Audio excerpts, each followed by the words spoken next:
नमस्कार दोस्तों, मैं डॉक्टर प्रीतम कुमार। आज इस वीडियो में हम लोग क्या बात करेंगे कि 8वें वीक का जो प्रेगनेंसी होता है तो उस दौरान बच्चे का साइज कितना बड़ा होता है। तो तकरीबन आप अंदाजा लगा सकते हैं कि जो बच्चे का जो साइज होता है तो कितना बड़ा बोल सकते हैं कि ये जो नींबू आप देख रहे हैं इतना बड़ा हो जाता है। क्योंकि जब हम लोग 7वें वीक का जो प्रेगनेंसी देखे तो उस दौरान जो बच्चे का साइज था, क्या हम बताए थे आपको कि तकरीबन 5 मिलीमीटर से लेकर 6 मिलीमीटर के आसपास उसका साइज होता है। लेकिन जैसे ही 8वें वीक में जाता है तो क्या होता है कि साइज बढ़ के 1.2 सेंटीमीटर से लेकर तकरीबन 1.6 सेंटीमीटर के आसपास बच्चे का साइज बढ़ जाता है।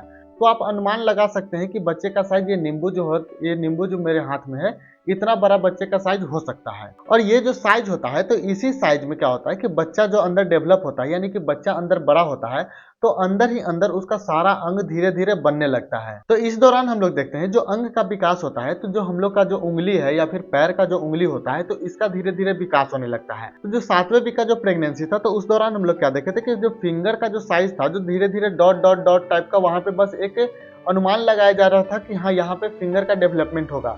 लेकिन जैसे ही 8वें वीक में आता है तो क्या होता है कि वो धीरे धीरे थोड़ा सा बढ़ जाता है। उसके बाद यहाँ पे हम लोग देखते हैं कि चेहरे का विकास, जो हम लोग का ये चेहरा है तो इसका धीरे धीरे विकास होने लगता है। जब चेहरे का विकास होता है तो सबसे पहले हम लोग क्या देखे थे 7वें वीक में कि वहां पे जो हम लोग का जो आंख है तो आंख में वहां पे बस एक डॉट टाइप का निशान दिख रहा था। लेकिन यहाँ पे हम लोग क्या देखते हैं कि ये जो हम लोग का रेटिना जो है इसका डेवलपमेंट हो गया है। और अंदर में जो व्हाइट टाइप का जो परत है तो उसका जो धीरे धीरे विकास होने लगता है, तो वहां पे व्हाइट टाइप का कुछ दिखने को मिलता है। और नाक और कान का बात करें तो क्या होता है कि यहाँ पे हल्का हल्का छोटा सा एक स्ट्रक्चर बन जाता है, या फिर बोल सकते हैं कि यहाँ पे एक डॉट टाइप का निशान बन जाता है। तो जब अल्ट्रासाउंड होता है तो वहाँ पे अच्छे से पता लगाया जा सकता है कि यहीं पे जो होता है, जो आंख और कान का जो विकास हो रहा है और नाक का जो विकास हो रहा है, धीरे धीरे यहाँ पे डेवलपमेंट होना स्टार्ट हो गया है। जब दिल की बात आती है तो यहाँ पे क्या समझ सकते हैं कि जैसे जैसे अंदर बच्चा बड़ा होने लगता है तो उसका जो धड़कन जो है और भी तेज होने लगता है। तो सबसे पहले हम लोग क्या देखे थे कि 90 से 100 चलने लगा था। उसके बाद क्या था कि 100 से 150 चलने लगा था। लेकिन यहाँ पे जैसे ही आप 8वें वीक के प्रेगनेंसी में आते हैं तो यहाँ पे जो दिल का धड़कन जो है 150 से लेके 170 बीट पर मिनट के हिसाब से वो चलने लगता है। क्योंकि जैसे जैसे बड़ा होता है तो दिल का आकार बड़ा होता है, उसको पंप चाहिए, पंप करता है।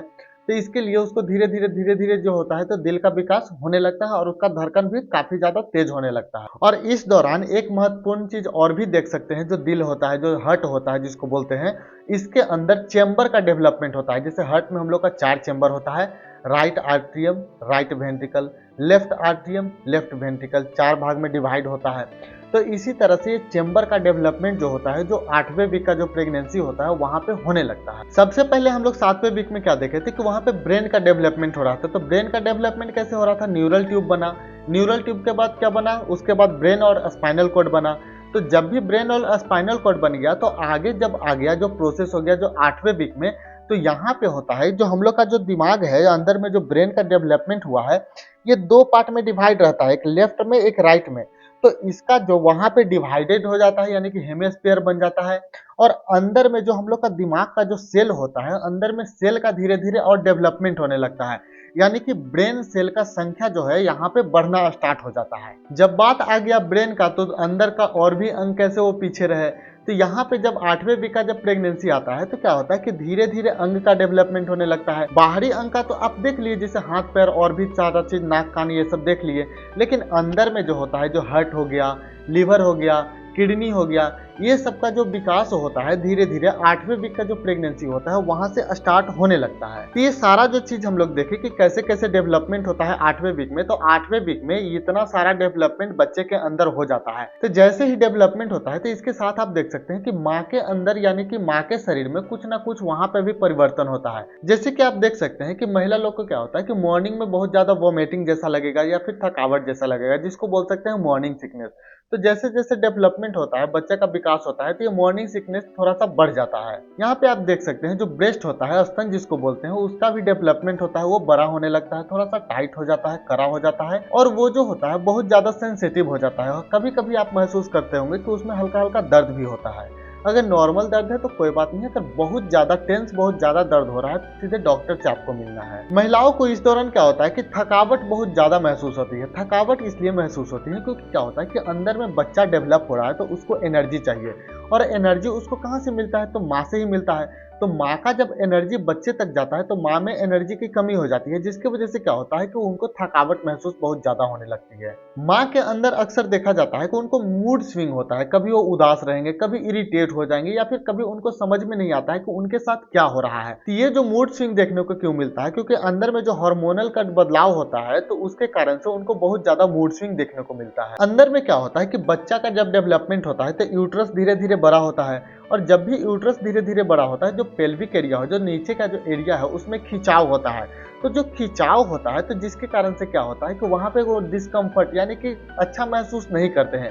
कभी हो सकता है कि माइल्ड पेन हो, कभी बहुत ज्यादा दर्द हो सकता है, या फिर जैसे वो अंदर में यूट्रस बढ़ता है तो यूट्रस जब बढ़ता है तो क्या होता है कि ऊपर की तरफ आता है, तो हो सकता है कि उनका जो पेट है यानी कि स्टमक है उसको दबाए, जिसके वजह से क्या होता है कि उनको एसिड का रिफ्लक्स यानी कि एसिड बनता है, खाना अच्छे से डाइजेस्ट नहीं होगा, ऐसा लगता है कि उनको उल्टी आ रहा है, या फिर उनको पेट में जलन जैसा लगता है।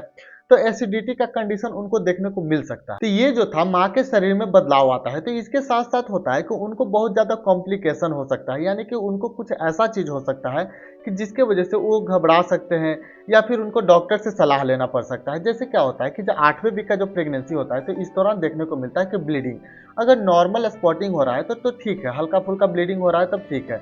लेकिन अगर वही ब्लीडिंग बहुत ज्यादा हो जाता है तो क्या होता है कि उनको डॉक्टर से सलाह लेना पड़ सकता है। क्या होता है कि ब्लड का लॉस हो रहा है, जिसके वजह से क्या होता है कि उनको भी लाइफ पे इफेक्ट पड़ सकता है, और बच्चा का जो अंदर लाइफ है उस पर भी इफेक्ट पड़ सकता है। तो कभी भी ब्लीडिंग अगर ज्यादा हो तो तुरंत अपने डॉक्टर से उनको सलाह लेना चाहिए। नोजिया और वोमिटिंग के बारे में बताया था कि उनको वोमिटिंग जैसा फील आ रहा है, अगर फील आ रहा है, हल्का फुल्का हो रहा है तब तो ठीक है, लेकिन वही बहुत ज्यादा हो रहा है तो क्या होता है कि शरीर से इलेक्ट्रोलाइट यानी कि सोडियम, पोटेशियम, मैग्नीशियम, ये सारा चीज की कमी होने लगता है, जिसके वजह से उनका शरीर पे इफेक्ट पड़ेगा और डिहाइड्रेशन मोड में चले जाएंगे। तो जब भी अगर बहुत ज्यादा इस तरह का कंडीशन आ रहा है तो क्या करना है कि उनको डॉक्टर से सलाह लेना है, इधर उधर से कोई भी दवा नहीं लेना है। जब भी ब्लीडिंग या फिर स्पॉटिंग होता है तो जिसके वजह से क्या होता है कि उनको इन्फेक्शन का भी चांसेस बढ़ जाता है। तो जब भी इन्फेक्शन हो या फिर जो भी जेनिटल एरिया वहाँ पे खुजली हो रहा हो, उनको अगर कोई भी इस तरह का डिस्चार्ज हो रहा है जिसमें से स्मेल आ रहा है, यूरिन करने में दर्द हो रहा है, तो तुरंत डॉक्टर से सलाह लेना पड़ सकता है, क्योंकि इसमें क्या हो सकता है कि उनको किसी भी तरह का इन्फेक्शन हो सकता है, या फिर बैक्टीरियल हो या फिर फंगल हो, किसी भी तरह का इन्फेक्शन होगा। इस तरह का कभी भी संकेत है तो तुरंत डॉक्टर से सलाह से, इधर उधर से कोई भी दवा उनको नहीं लेना है। अगर महिला चाहते हैं कि 8वें वीक के प्रेगनेंसी हो या फिर आगे उनका जो प्रेगनेंसी चलता रहे, उनको अच्छे से रहना है, उनका लाइफस्टाइल में सुधार करना है, तो बहुत सारा चीज है वो अपना सकते हैं। जैसे कि वो हेल्दी डाइट ले सकते हैं, जिसमें कि पोषण युक्त खाना हो, बाहर का कोई खाना नहीं खाना है, घर का ही खाना खाना है। ऐसा खाना खाना है कि जिसमें प्रोटीन हो, कार्बोहाइड्रेट हो, अच्छे से उनको न्यूट्रिशन मिले, इस तरह का खाना खाना है। हाइड्रेशन रखना है, यानी कि पानी अच्छे से पीना है, जिससे क्या होगा कि उनका शरीर हाइड्रेट रहेगा, वो अच्छा महसूस करेंगे।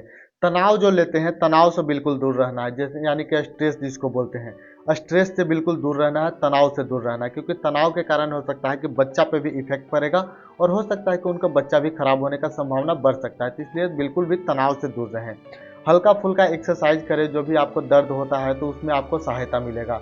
योगा करें, एक्सरसाइज करें। और लास्ट में हम आपको ये बताना चाहते हैं कि जो भी आप डॉक्टर से अपॉइंटमेंट मिलता है, यानी कि डॉक्टर बोलता है कि हाँ इतने वीक के आप आकर दिखा लीजिए, तो उसको नज़रअंदाज नहीं करना है। क्यों नहीं नज़रअंदाज करना है? क्योंकि आप अगर उसको नज़रअंदाज कर दीजिएगा, यानी कि नहीं दिखाने जाइएगा, तो क्या होगा कि उस दौरान बहुत सारा चेकअप होता है, आपका भी होता है और आपका बच्चे का भी होता है।